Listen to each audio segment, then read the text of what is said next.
Hello everyone, how are you doing? This is MD Tech here with another quick tutorial. In today's tutorial, I'm going to show you guys how to hopefully go about resolving the error code 0x8002801c when trying to access or call the DLL register server on your Windows computer. So I know that's the most common issue that anybody ever comes across in the entire world. So in today's tutorial, I'm going to show you guys how to fix it. So we're going to go about starting this tutorial with opening up the start menu, type in CMD, best match should come back with command prompt, right click on that and select run as administrator. If you receive a user account control prompt, you want to go ahead and select yes. Now I'm going to have two commands in the description of the video. First one is regsvr32, at least that's how it starts.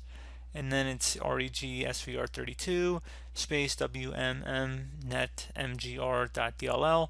You can just copy that from the description of my video like I'm doing right here and just paste it into the command prompt. Just go up to the top bar here, right click on it, select edit, and then just paste it in. Hit enter on your keyboard. It should say it has succeeded. Select OK. And then we're going to go run the second command. We're just going to again edit, paste that in, hit enter.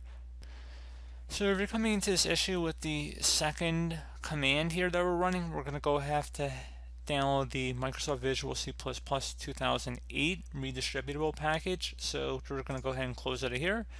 And we're going to go open up a web browser. Doesn't matter which one, I like using Google Chrome. So that's one we're going to be stuck with in today's tutorial. So open up a browser and we're going to type in Microsoft Visual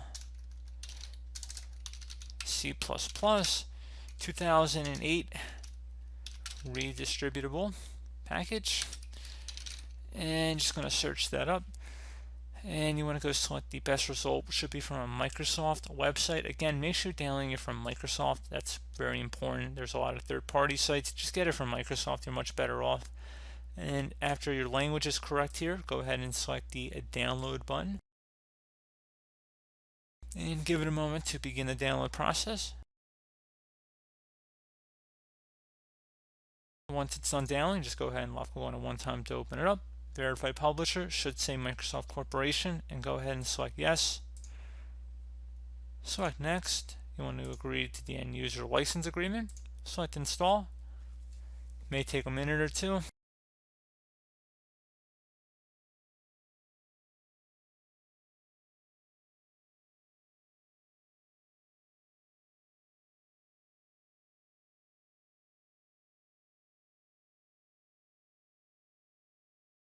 Okay, so once that's done, you want to go select finish, restart your computer, and then hopefully that issue should have been resolved.